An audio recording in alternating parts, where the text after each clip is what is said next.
Hello everyone, मैं आप सभी का आपके अपने चैनल में स्वागत करती हूँ। आई होप कि आप सभी लोग अच्छे होंगे। आज की वीडियो में हम लोग सीटेट का प्रीवियस ईयर क्वेश्चन देखने वाले हैं।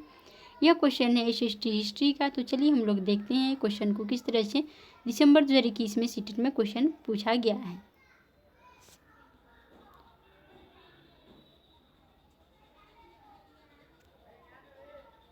तो फर्स्ट क्वेश्चन में कहा जा रहा है read the statements A and B, choose the correct option है।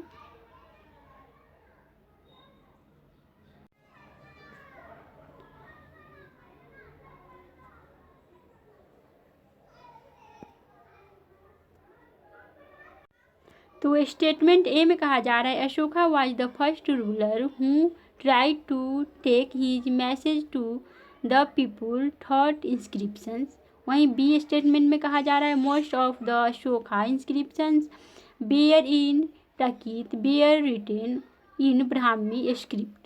ऑप्शन में है फर्स्ट ऑप्शन में ओनली ए, सेकेंड ऑप्शन है ओनली बी और थर्ड ऑप्शन है बोथ ए एंड बी और फोर्थ ऑप्शन है नाइदर ए नॉर बी। कौन सा ऑप्शन जो है सो राइट होगा। अब हम लोग चलिए हिंदी वाला क्वेश्चन को देखेंगे। इसमें क्या कुछ कहा जा रहा है इस क्वेश्चन में। तो हिंदी वाला में कहा जा रहा है ए और बी कथनों को पढ़िए और सही उत्तर का चयन करें। स्टेटमेंट ए में कहा जा रहा है अशोक पहला शासक था जिसने अभिलेखों द्वारा अपने संदेशों को लोगों तक पहुंचाने की कोशिश की। वहीं बी ऑप्शन में कहा जा रहा है कथन बी में अशोक के ज़्यादातर अभिलेख प्राकृत भाषा में और ब्राह्मी लिपि में लिखे हुए हैं। ऑप्शन में फर्स्ट ऑप्शन है केवल ये सही है, सेकेंड ऑप्शन है केवल बी राइट है और थर्ड ऑप्शन है ए और बी दोनों सही है और फोर्थ ऑप्शन है ए और बी दोनों सही नहीं है। कौन सा ऑप्शन जो है सो राइट होगा। तो थर्ड ऑप्शन राइट होगा, ए और बी दोनों कथन सही है। हम लोग देखते हैं कथन को। ए में कहा जा रहा है अशोक पहला शासक था जिसने अभिलेखों द्वारा अपने संदेशों को लोगों तक पहुंचाने की कोशिश की है। ये वाला स्टेटमेंट जो है कथन सही है। ऐसा पहला शासक था अशोक जिसने अभिलेखों द्वारा अपने संदेशों को जो है लोगों तक पहुंचाने की कोशिश की। और बी में कहा जा रहा है अशोक के ज़्यादातर अभिलेख प्राकृत भाषा में और ब्राह्मी लिपि में लिखे हुए थे। ये भी सही है, सेकेंड ऑप्शन भी बी कथन भी जो है सो राइट है। तो थर्ड ऑप्शन राइट होगा। इंग्लिश वाला में भी थर्ड ऑप्शन जो है सो राइट है। थर्ड ये और भी दोनों स्टेटमेंट सही है। चलिए अब हम लोग आगे चलते हैं और देखते हैं next question. Question number second को देखेंगे, इसमें क्या कुछ कहा जा रहा है। क्वेश्चन नंबर सेकेंड है match the word to the correct meaning. Stupa, mandapa और शिखर है।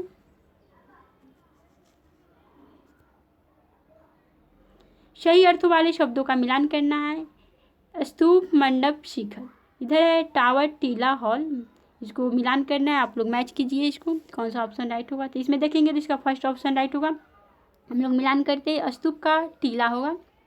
स्तूप जहाँ पे उठा हुआ होता है। आप लोग एनसीईआरटी का बुक पढ़ लीजिएगा, मैंने वीडियो बना दिया है और उसका प्लेलिस्ट भी बना दी हूँ। उसके बाद मंडप का तो हॉल होगा, मंदिर में मंडप होता था, हॉल होता तो वहीं पे लोग जमा होते थे। उसके बाद शिखर तो टावर होगा। चलिए अब हम लोग आगे चलते हैं और देखते हैं next question. Question number third को देखेंगे, इसमें क्या कुछ कहा जा रहा है। You are planning a project on the emergence of a new style of painting following the migration of Mughal artists from Delhi in the 18th century. You would be asking students to find out about Basohli painting है, Jodhpur painting, Kaziranga painting है।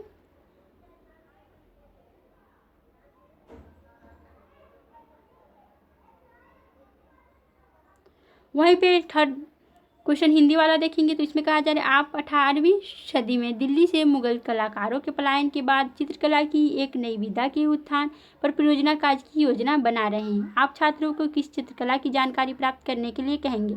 ए में है बसोहली चित्रकला, फिर B में है कांगड़ा चित्रकला, third में है जोधपुर चित्रकला और फोर्थ में है कोटा चित्रकला।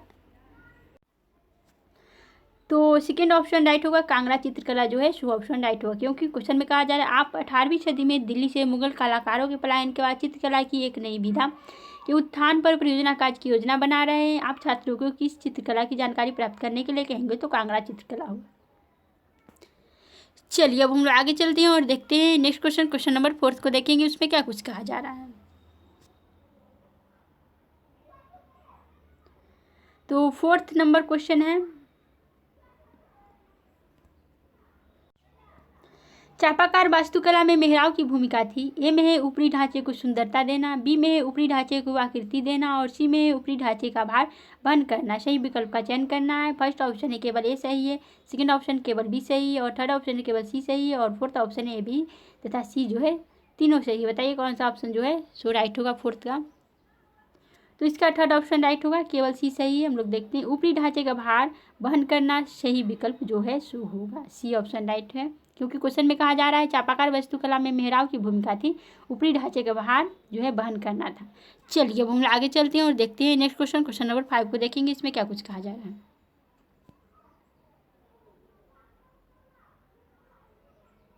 तो यह स्टेटमेंट वाला ही क्वेश्चन है। Consider the statement A and B and C on Tawarikh, choose the correct option है।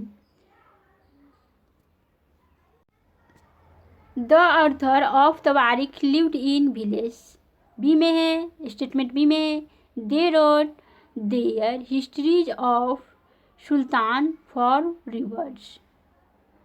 फिर सी में these authors advise rules on the need of preserve social order.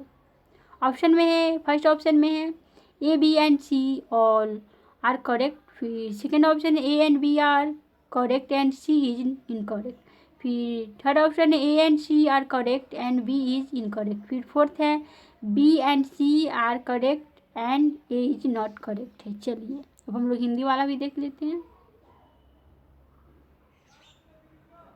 तो हिंदी में तबारीख पर दिए गए ए बी और सी वक्तव्यों पर विचार करें और सही उत्तर का चयन करना है। ए में तबारीख के लेखक गाँव में रहते थे, बी में उन्होंने सुल्तान से पुरस्कार पाने के लिए उनके इतिहास लिखे, फिर सी में है इन लेखकों ने शासकों को सामाजिक व्यवस्था बनाए रखने की सलाह दी। फर्स्ट ऑप्शन ए बी और सी सभी सही है, सेकेंड है ए बी सही है और सी जो है सही नहीं है, और फिर थर्ड है ए और सी सही है परंतु जो है बी सही नहीं है, फिर फोर्थ है बी और सी सही है और ए जो है सही नहीं है। बताइए कौन सा ऑप्शन जो है 5 नंबर का सही होगा। तो इसका फोर्थ ऑप्शन राइट होगा, बी और सी सही है और ए जो है सही नहीं है। बी और सी सही है परंतु ए सही नहीं है। हम लोग देखते हैं ऑप्शन को, क्योंकि क्वेश्चन में कहा जा रहा है तबारीख पर दिए गए ए बी और सी वक्तव्यों पर विचार करें और सही उत्तर का चयन करना है। तो ए तो रॉन्ग है, तो बी और सी को देखते हैं। बी में कहा जा रहा है उन्होंने सुल्तानों से पुरस्कार पाने के लिए उनके इतिहास लिखे, सही है। सुल्तान से पुरस्कार पाने के लिए उस समय के जो लेखक थे वह इतिहास लिखते थे और उसमें जो भी इतिहास लिखते थे उसमें सुल्तान के बारे में कुछ गलत नहीं लिखते थे, क्योंकि इससे उन्हें पुरस्कार मिलता था, तो सुल्तान ही उन्हें पुरस्कार देते थे, तो इसलिए उनके बारे में गलत जो है नहीं लिखते थे, थोड़ा सा बढ़ा चढ़ा के लिखते थे। सी में देखेंगे तो इसमें कहा जा रहा है इन लेखकों ने शासकों को सामाजिक व्यवस्था बनाए रखने की सलाह दी थी, ये भी सही है, बी और सी जो है सही है। चलिए अब हम आगे चलते हैं और देखते हैं नेक्स्ट क्वेश्चन, क्वेश्चन नंबर 6 को देखेंगे, उसमें क्या कुछ कहा जा रहा है। तो 6 नंबर क्वेश्चन में है consider the statements A B and choose the correct answer है। स्टेटमेंट ए में कहा जा रहा है the meaning of the term Hindustan has evolved over time. फिर स्टेटमेंट बी में है in 13th century in main areas of Punjab Haryana and lands between Ganga and Yamuna in 16th century the term was used to describe the geography and culture of the subcontinent. Option में देखेंगे तो both A and B are true and B is correct explanation A, फिर B में both A and B are false, फिर third में A is true and B is false और fourth में B both A and B are true but B is not correct explanation A. चलिए अब हम लोग हिंदी वाला देखते हैं, इसमें क्या कुछ कहा जा रहा है। तो हिंदी में कहा जा रहा है निम्नलिखित वक्तव्य ए और बी पर विचार कर सही उत्तर का चयन करना है। वक्तव्य ए में कहा जा रहा है हिंदुस्तान शब्द का अर्थ समय के साथ विकसित होता गया। फिर वक्तव्य बी में कहा जा रहा है 13वीं शताब्दी में इसका आशय पंजाब हरियाणा और गंगा यमुना के बीच स्थित इलाकों से था। 16वीं शताब्दी में इस शब्द का प्रयोग इस उपमहाद्वीप के भूगोल और संस्कृति का वर्णन करने के लिए किया गया। वही ऑप्शन में देखेंगे तो ऑप्शन को, तो इसमें कहा जा रहा है ए और बी दोनों सही है और बी जो है ए की सही व्याख्या है, और सेकंड है ए और बी दोनों गलत है, और थर्ड में है ए सही है और बी गलत है, और फोर्थ में है ए और बी दोनों सही है परंतु बी जो है ए की सही व्याख्या नहीं है। बताइए कौन सा ऑप्शन राइट होगा। तो ए ऑप्शन राइट होगा। ए और बी दोनों सही है, परंतु बी एक ही सही व्याख्या नहीं। हम लोग देखते हैं। ए में हिंदुस्तान शब्द का अर्थ समय के साथ विकसित होता गया, और बी में है 13वीं शताब्दी में इसका आशय पंजाब हरियाणा और गंगा यमुना के बीच में स्थित इलाकों से था। 16वीं शताब्दी में इस शब्द का प्रयोग इस उपमहाद्वीप के भूगोल और संस्कृति का वर्णन करने के लिए किया गया। तो सही है, बी और ए सही है, और बी एक ही सही व्याख्या भी करता है। चलिए अब हम लोग आगे चलते हैं और देखते हैं नेक्स्ट क्वेश्चन, क्वेश्चन नंबर 7 को देखेंगे। इसमें क्या कुछ कहा जा रहा है।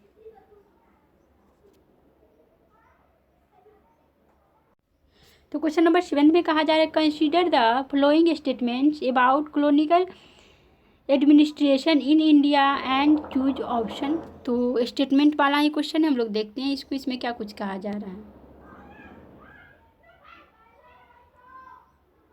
तो क्वेश्चन नंबर 7 का हिंदी में देखेंगे, जिसमें कहा जा रहा है, भारत में औपनिवेशिक प्रशासन के विषय में निम्नलिखित वक्तव्यों पर विचार करें और सही विकल्प का चयन करना है।